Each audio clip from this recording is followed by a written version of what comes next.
प्राचीन रोम का दौर था। शहर के दिल में एक नौजवान, दावर, अपनी बहादुरी और विवेक के लिए मशहूर था। दावर के दिल में एक जिज्ञासा थी, एक राज जिसे वह सालों से अपने भीतर समेटे हुए था। इस राज से उसका जीवन, प्रेम और रोम का भविष्य जुड़ा हुआ था। दावर का सामना लूसिया से हुआ, जो एक सुंदर और रहस्यमय युवती थी। लूसिया की आंखों में एक अनकही कहानी थी और उसके दिल में एक छिपा हुआ दर्द। वह भी दावर की तरह एक रहस्य से बंधी हुई थी, जिसे वह दुनिया से छुपाए हुए थी। उनकी मुलाकातें धीरे धीरे बढ़ने लगीं। एक दिन उन्होंने रोम की एक पुरानी लाइब्रेरी में एक प्राचीन पांडुलिपि पाई। पांडुलिपि में लिखा था कि रोम के भविष्य का निर्णय दो प्रेमियों के साहस और सच्चाई पर निर्भर करेगा। यह पढ़कर दावर और लूसिया ने ठान लिया कि वे इस भविष्यवाणी को पूरा करेंगे। उन्होंने हर बाधा का सामना किया, धोखा, षड्यंत्र और अनगिनत खतरों से लड़ते हुए उन्होंने सच्चाई की तलाश जारी रखी। अंत में उनकी प्रेम कहानी ने एक महान बलिदान के साथ समाप्ति पाई। लूसिया ने अपने जीवन का बलिदान देकर रोम को विनाश से बचाया और दावर ने अपनी सच्चाई से रोम को एक नए युग में प्रवेश कराया। इस प्रकार दावर और लूसिया की प्रेम कहानी रोम के इतिहास में अमर हो गई। उनका प्रेम न केवल उनके लिए बल्कि रोम के भविष्य के लिए भी एक प्रेरणा बन गया। दावर भावी रोमन्स, दूसरा अध्याय। लूसिया के बलिदान के बाद रोम में शांति का एक नया दौर शुरू हुआ।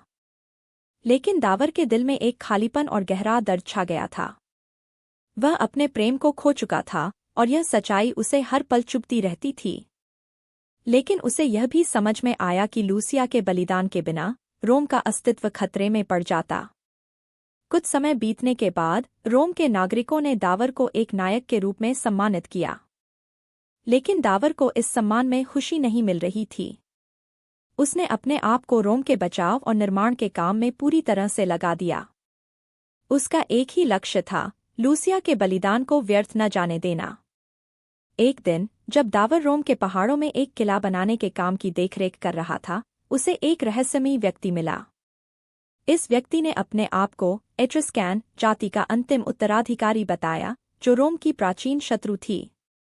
लेकिन अब यह व्यक्ति रोम के प्रति कोई द्वेष नहीं रखता था। उसने दावर को एक गुप्त संदेश दिया, लूसिया का बलिदान उसकी अंतिम परीक्षा नहीं थी। रोम के भविष्य में अभी भी एक और संकट आने वाला था और दावर को फिर से खड़ा होना पड़ेगा।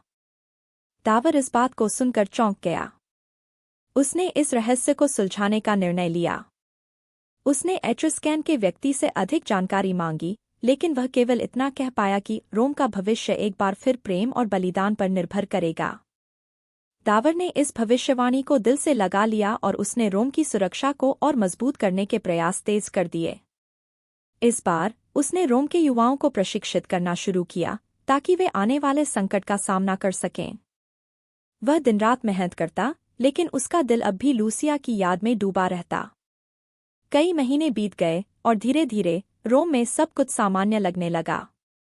लेकिन दावर का मन अब भी शांत नहीं था। एक रात जब वह अपने घर की छत पर बैठा था, उसे लूसिया की आवाज सुनाई दी। आवाज में उसने कहा, दावर, मेरा प्रेम तुम्हारे साथ है। संकट चाहे कितना भी बड़ा हो, हमारा प्रेम तुम्हें हर मुश्किल से पार लगाएगा। यह सुनकर दावर के दिल में एक नई शक्ति जागी। उसने यह तय किया कि वह लूसिया के प्रेम को कभी भी कमजोर नहीं होने देगा। अगले ही दिन उसने रोम के सभी प्रमुख नेताओं को बुलाया और उन्हें आने वाले संकट के बारे में चेतावनी दी। लेकिन अधिकांश ने इसे एकमात्र भ्रम समझकर टाल दिया। फिर एक रात रोम के आकाश में अजीबोगरीब घटनाएं घटने लगीं। सितारों की स्थिति बदलने लगी और अचानक से एक प्राचीन मंदिर में आग लग गई। यह वही मंदिर था जहां दावर और लूसिया ने भविष्यवाणी की पांडुलिपि पाई थी। दावर तुरंत उस मंदिर की ओर दौड़ा। जब वह वहां पहुंचा तो उसने देखा कि एट्रस्कैन जाति का वही व्यक्ति वहां खड़ा था। वह व्यक्ति अब एक साधारण मनुष्य नहीं लग रहा था, उसके चारों ओर एक अलौकिक आभा थी। उसने दावर से कहा, यह संकट आ चुका है और अब तुम्हें लूसिया के प्रेम की शक्ति से इसे हराना होगा। दावर ने अपनी तलवार निकाली और उसने उस व्यक्ति से कहा, मैं तैयार हूं। मैं लूसिया के प्रेम और बलिदान की शक्ति के साथ इस संकट का सामना करूंगा। इसके बाद एक भयंकर युद्ध हुआ जिसमें दावर ने अपनी पूरी शक्ति झोंक दी। रोम के नागरिक भी उसकी सहायता के लिए जुट गए। अंत में दावर की बहादुरी और लूसिया के प्रेम की शक्ति ने उन्हें विजय दिलाई। संकट टल गया और रोम फिर से सुरक्षित हो गया। इस युद्ध के बाद दावर को एहसास हुआ कि लूसिया उसके साथ हर पल थी। उसका प्रेम कभी नहीं मरा था, बल्कि वह उसकी आत्मा का हिस्सा बन चुका था। रोम अब फिर से शांति और समृद्धि की ओर बढ़ चला और दावर ने अपनी बाकी की जिंदगी रोम की सेवा में समर्पित कर दी। लेकिन अब वह अकेला नहीं था, लूसिया की आत्मा हमेशा उसके साथ थी और उनके प्रेम की कहानी रोम की दीवारों पर अमर हो गई। समय बीतता गया और रोम फिर से समृद्धि और शांति की स्थिति में लौट आया। लेकिन दावर का दिल अब भी उस अंतिम बलिदान और युद्ध की यादों में बसा था। रोम के लोग उसे एक महानायक के रूप में पूजते थे, लेकिन दावर के लिए उसकी सबसे बड़ी उपलब्धि लूसिया का अमर प्रेम था, जो उसके हर कदम में प्रेरणा बनकर साथ था। एक दिन जब दावर शहर के बाहर के पहाड़ों में एक नया किला बनाने की योजना बना रहा था, उसने अचानक से अपने भीतर एक अजीब सी बेचैनी महसूस की। उसे ऐसा लग रहा था कि रोम में कुछ बड़ा होने वाला है। वह तुरंत वापस शहर की ओर रवाना हो गया। जैसे ही वह रोम के मुख्य द्वार पर पहुंचा, उसे वहां पर भीड़ और हलचल का सामना करना पड़ा। रोम की सेनाएं सतर्क हो गई थीं और शहर के बुजुर्ग और विद्वान एकत्रित हो गए थे। दावर ने तुरंत वहां के एक सिपाही से पूछा, यह क्या हो रहा है? सिपाही ने जवाब दिया, शहर के बाहर एक रहस्यमयी व्यक्ति आया है, जो दावा करता है कि वह रोम के पतन के लिए आया है। उसने हमें चेतावनी दी है कि यदि हम उसके साथ नहीं आए तो रोम का अंत निश्चित है। दावर ने तुरंत उस व्यक्ति को देखने का फैसला किया। वह रोम के मुख्य चौराहे पर पहुंचा, जहां वह रहस्यमयी व्यक्ति खड़ा था। वह व्यक्ति एक लंबी चोगे में था, उसका चेहरा आंशिक रूप से छुपा हुआ था और उसकी आवाज में एक अद्भुत शक्ति थी। उस व्यक्ति ने कहा, दावर, तुमने पहले भी रोम को बचाया है, लेकिन अब समय आ गया है कि तुम एक अंतिम निर्णय लो। यह निर्णय केवल तुम्हारे हाथ में है।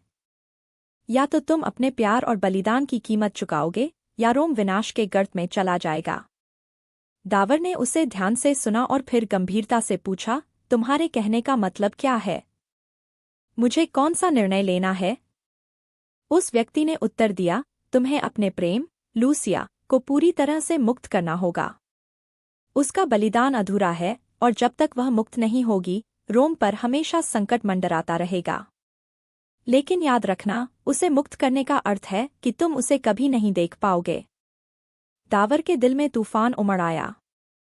वह लूसिया को हमेशा अपने साथ महसूस करता था, उसकी आत्मा और प्रेम उसकी सबसे बड़ी ताकत थी। लेकिन अगर रोम को बचाने के लिए उसे यह बलिदान देना पड़ा, तो क्या वह इसके लिए तैयार था? दावर ने कुछ पल के लिए आंखें बंद कीं और लूसिया की मुस्कान उसकी आंखों के सामने आ गई। उसे एहसास हुआ कि लूसिया का प्रेम उसे हमेशा आगे बढ़ने की प्रेरणा देता था और अब वह उससे आखिरी बार विदा लेने के लिए तैयार था।